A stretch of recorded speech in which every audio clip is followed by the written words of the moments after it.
Welcome to Tamil talkies டாக்னர். இன்றைக்கி நம்ம திரை விமர்சன நிகழ்ச்சியில் இயக்குனர் வெங்கட் பிரபு இயக்கத்தில் வெளியே வந்திருக்கிற பிரியாணி படத்தை பற்றி பார்க்க போகிறோம்.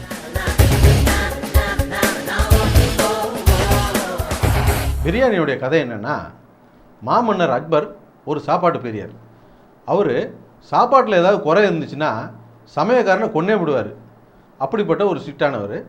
அவர்கிட்ட வேலை பார்த்த சமயக்காரன் இவ்வளோ ஸ்ட்ரிக்டாலாம் வேலை பார்க்க முடியாது, எனக்கு எதாவது ஓடி போயிடணும் அப்படின்னு முடிவு பண்ணி உட்காந்துருக்கான். ஒரு நாள் அவர் வழக்கமாக வர்ற நேரத்துக்கு கொஞ்சம் முன்னாலே வந்துட்டு இருக்கிறாரு. உடனே இவன் பார்த்தவன் சமையலை ரெடி பண்ணலையே, வந்தால் மனுஷன் கொன்னே விடுவானே அப்படின்னு சொல்லிட்டு சமையக்கட்டில் இந்த பட்டை லவங்கம் அரிசி கறி இதெல்லாம் அள்ளி போட்டு அடுப்பு மூட்டி வச்சுட்டு மேலே கொஞ்சம் கறி அள்ளி போட்டு செவ்வறு வச்சு ஓடிப்பிட்டான். பசியோடு வந்த அக்பர், இன்றைக்கி என்ன சாப்பாடு கொண்டாங்க அப்படின்னு இருக்காரு. அவர்கிட்ட சொல்லியிருக்காங்க, ஐயா சமையல்காரன் தப்பிச்சு ஓடிட்டான் அப்படின்னு சொல்லியிருக்காங்க. என்ன தான் சாப்பிட இருக்குது கொண்டு வாங்க அப்படின்னு சொல்லியிருக்காரு. உடனே சமையல்கட்டிலேருந்து அவன் செஞ்சு வச்ச சமையலை கொண்டாந்து அவருக்கு பரிமாறியிருக்காங்க. சாப்பிட்டு பார்த்தா அவ்வளோ ருசியாக இருந்திருக்குது.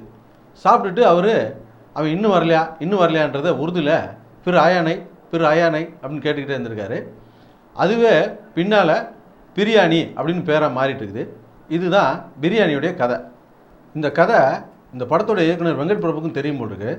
அதனால் அவங்க வீட்டு பரண மேலே கிடந்த அவங்க அப்பா காலத்து கதை ஒன்று எடுத்துக்கிட்டு இன்றைக்கி லேட்டஸ்ட்டாக கார்த்தி, அன்சிகா மோத்வானி, அப்புறம் படத்தில் 2 ஐட்டம் சாங்கு, இன்றைக்கி இருக்கிற லேட்டஸ்ட் டெக்னாலஜி எல்லாத்தையும் போட்டு கொஞ்சம் மசாலாவையும் போட்டு கிண்டி கிளறி ஒரு ஐட்டமாக கொடுத்துட்டாரு.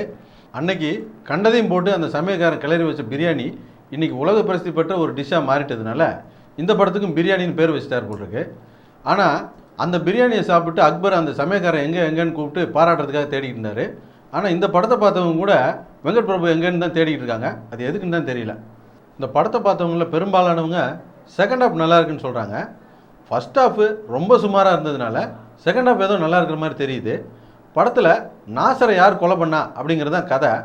அந்த கதையை சொல்கிறதுக்கு 2.5 மணி நேரம் இழுத்து கடைசியில் கதையில் முழுமையாக ஈடுபடாத ஏதோ ஒரு கேரக்டர் காமிச்சு இவன் தான் அந்த கொலையை பண்ணான் அப்படிங்கிறத சொல்கிறாங்க. இந்த ட்விஸ்ட்டை நம்மளால் ஏற்றுக்க முடியல. இந்த படம் தீபாவளிக்கே வந்திருக்க வேண்டிய படம், இதை பொங்கலுக்கு அப்படின்னு சொல்லி மாற்றினாங்க. அப்புறம் பொங்கலுக்கு 2 பெரிய படம் வர்றதுனால கொஞ்சம் முன்னாலே இப்போ வெளியிட்டிருக்காங்க. இதுக்கு முன்னே இந்த படத்தை எடுத்துகிட்டு இருக்கும்போது வெங்கட் பிரபு தயாரிப்பாளரோட பேச்சை கேட்கவே இல்லையா. செட்டில் வச்சே பிரேம்ஜியோடைய பர்த்டேவை கொண்டாடுறது, கேமராமேனுடைய பர்த்டேவை கொண்டாடுறது, இதெல்லாம் ஷூட்டிங் ஸ்பாட்டில் வச்சு பண்ணும்போது அன்றைக்கி பேட்டா அந்த செலவெல்லாம் கூட அதுக்குள்ளே தான் அடங்கும். இவங்க விழா கொண்டாடிக்கிட்டு இருந்திருக்காங்க.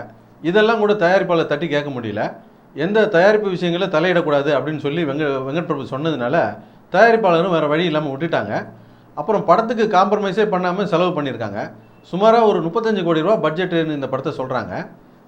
இவ்வளவு பணத்தையும் செலவழித்து இவங்களால் ஒரு முழுமையான வெற்றி படத்தை கொடுக்க முடியல. இந்த சமயத்தில் இன்னொரு செய்தியும் சொல்லணும். கர்நாடகாவில் இப்போ ஒரு படம் ரிலீஸ் ஆகிருக்கு, 6 - 5 = 2 அப்படின்ற படம். இந்த படம் 3வது வாரமாக ஓடிக்கிட்டு இருக்கு. இந்த படம் முதல் வார வசூல் 60 லட்ச ரூபாய்க்கு ஓடி இருக்குது. 2வது வாரமும் 60 லட்ச ரூபாய்க்கு ஓடி இருக்குது. இதனுடைய சேட்டலைட் ரைட்ஸ் மட்டும் 1 கோடி ரூபாய்க்கு போயிருக்குது. இப்போ தேட்ரிக்கல் ரைட்ஸ் இந்த படத்தை 1,70 லட்ச ரூபாய்க்கு வாங்கியிருக்காங்க. வாங்கினவங்களுக்கு ஒரு 2-3 கோடி ரூபா கிடைக்கும் அப்படின்னு சொல்கிறாங்க. இந்த படம் எவ்வளோ ரூபா தெரியுமா தயாரிப்பு செலவு? வெறும் 18 லட்ச ரூபா தான். வெறும் 18 லட்ச ரூபா செலவு பண்ணி இவ்வளோ பெரிய வியாபாரம் பண்ணக்கூடிய இந்த டைமில் இவங்க இவ்வளோ பணத்தை செலவு பண்ணி ஒரு ஃப்ளாப் படம் கொடுக்குறாங்க அப்படின்றது ஒரு மிக வருத்தமான ஒரு விஷயம். இந்த படத்தோட வியாபாரத்தை பற்றி பார்த்தோம்னா, இந்த படம் எந்த ஏரியாவும் பிஸ்னஸ் பண்ணல. ஸ்டுடியோ கிரீனே தான் ரிலீஸ் பண்ணியிருக்காங்க. இவங்களுடைய முந்தைய படமான ஆலினால் அழகுராஜா மிகப்பெரிய தோல்வி அடைஞ்சதுனால அந்த படத்தை ஃபிக்ஸட் ஆயர் மினிமம் கேரண்டிக்கெல்லாம் போட்ட தேட்டருக்காரங்களுக்கு நிறையா லாஸ் வந்துடுச்சு. அதனால அதே தேட்டர்களுக்கு இப்போ இந்த படத்தை பர்சன்டேஜ் முறையில் கொடுத்துருக்குறாங்க. இந்த படம் வியாபார ரீதியாக ஒரு தோல்வி படமாக தான் இருக்க முடியும். மொத்தத்தில் இந்த படம் எப்படி இருக்குது அப்படின்னு கேட்டிங்கன்னா, வெங்கட் பிரபுவுடைய சென்னை 28, சரோஜா, மங்காத்தா இந்த மாதிரியான படங்கள் பார்த்தவங்களுக்கு இந்த படம் ஒரு ஏமாற்றமாக இருக்கும். கார்த்தியுடைய சகுனி, ஆலினால் அழகுராஜா, அலெக்ஸ் பாண்டியன் போன்ற படங்களை பார்த்தவங்களுக்கு இந்த படம் கொஞ்சம் தேவலை அப்படின்னு இருக்கும். எங்களுடைய நிகழ்ச்சிகள் உங்களுக்கு பிடித்திருந்தால் உடனுக்குடன் கண்டு மகிழ கீழே உள்ள சப்ஸ்கிரைப் பட்டனை அழுத்தவும். எங்களுடைய நிகழ்ச்சிகள் உங்களுக்கு மிகவும் பிடித்திருந்தால் உங்களுடைய நண்பர்களுக்கு ஷேர் செய்யவும். நன்றி, வணக்கம்.